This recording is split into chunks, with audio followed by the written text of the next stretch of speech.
Hi, this is Tiffany. Welcome to my presentation on endometrial cancer. So endometrial cancer arises from an overgrowth of the lining of the uterus, and over time this leads to dysplastic cell formation and tumor growth. About 60,000 women in the United States per year are diagnosed with endometrial cancer, and sadly 11,000 per year succumb to the disease. White women are the highest demographic, and Black women are second, but often suffer higher grade cancer and poorer outcomes. 90% of endometrial cancer cases are women over 50. And in 2012, there was a 100% increase of cases over the prior 20 years. In the 1970s, there was a huge spike in cases of endometrial cancer because of estrogen that was being given mainly for menopause symptoms. And it was given without any progesterone to balance it. And they discovered that this caused the cancer. And so now usually estrogen is given with progesterone to balance it out. So the pathogenesis of endometrial cancer, there are three different kinds. Type 1 is the most common, 85%. It has the most favorable outcome. And this one is stemming from prolonged unopposed estrogen from either hormone replacement, like I mentioned, medications like tamoxifen for breast cancer, or disorders of estrogen metabolism, which would be endogenous, ovulatory dysfunction like PCOS, and comorbidities such as obesity and diabetes. Type 2 has the poorer prognosis. They're higher grade tumors, more tendency to recur, more invasive, involving deeper into the myometrium, blood vessels, and lymph nodes. And this type is found more often in Black women, hence they're having a poorer outcome, even though they're less diagnosed or less often found to have this kind of cancer. Lynch syndrome is the third type, and this is 5% of the endometrial cancers. This is an inherited disorder from a mutation of a DNA repair gene. So they don't have the gene that helps repair atypical cells in that hypertrophic endometrial tissue. So people who have Lynch syndrome, if they get endometrial cancer, is often earlier onset, so they're younger age folks. Women, they may have multiple cancers, especially colon cancer, because Lynch syndrome is familial inherited disease. Usually we see colon cancer and then endometrial cancer as the other cancer that they have. So they have a 40 to 60% lifetime risk of getting this kind of cancer. So estrogen and progesterone work together, as we know, in the menstrual cycle to build up, mature, maintain, and then slough the lining of the uterus.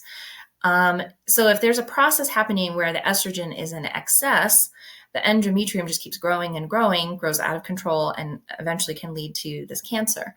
So that estrogen throws off the negative feedback system with your gonadotropic releasing hormone, the follicle stimulating hormone, luteinizing hormone, and progesterone levels. So everything gets out of whack if that estrogen is just going and going. The reason that obesity and diabetes are huge risk factors is because obesity leads to insulin resistance and androgen excess, which increases free estrogen. The majority of women who are diagnosed with endometrial cancer are in menopause. And so even though they're not having a regular cycle, they are still producing androgen precursors. Those convert to estrogen in fat tissue and also increase our free estrogen. So the clinical manifestations, like the patient would be coming in with abnormal uterine bleeding. So 90%, more than 90%, the first sign is abnormal uterine bleeding. And since most of our patients who are diagnosed with this are in menopause, any bleeding after menopause is suspicious because they've stopped bleeding. So fortunately, it gets caught early most of the time because this is an unusual thing. They're bleeding again and they're like, something's wrong. So they come in to get checked out.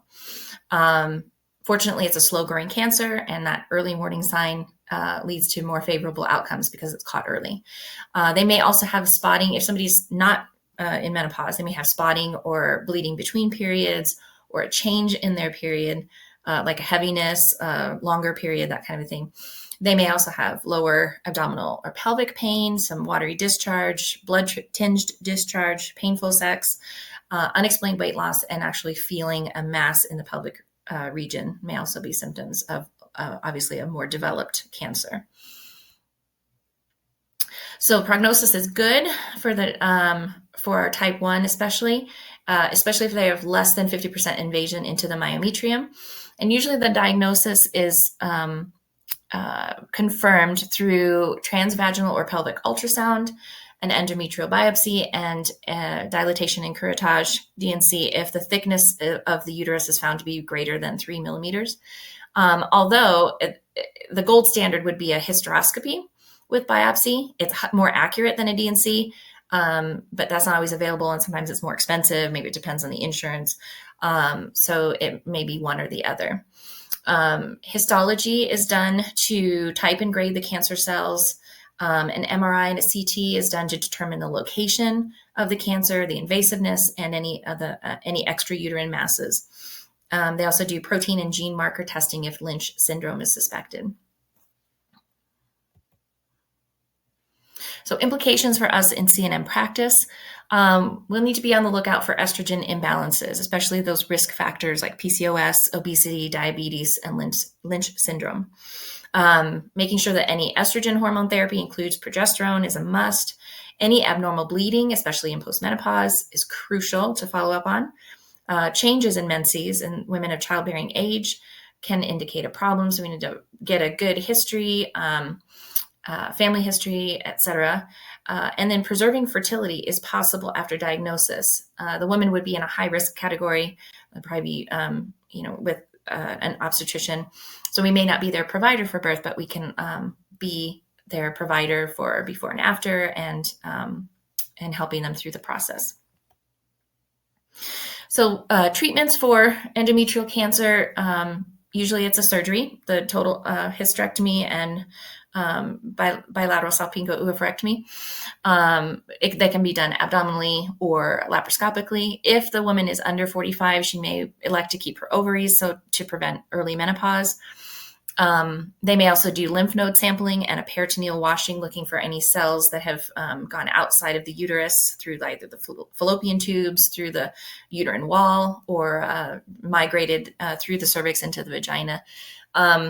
If it's a higher grade, they may also include radiation with brachytherapy or an external beam radiation. The brachytherapy is where they put like a rod internally, and so it's very localized radiation.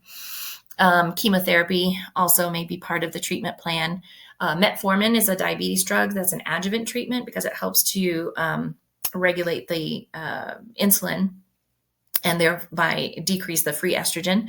Also, hormone treatments with progestins, tamoxifen, these other drugs. This is interesting. The Provera and aspirin combination, there was a study done where trying to, women who were diagnosed with cancer, endometrial cancer, but wanted to have children.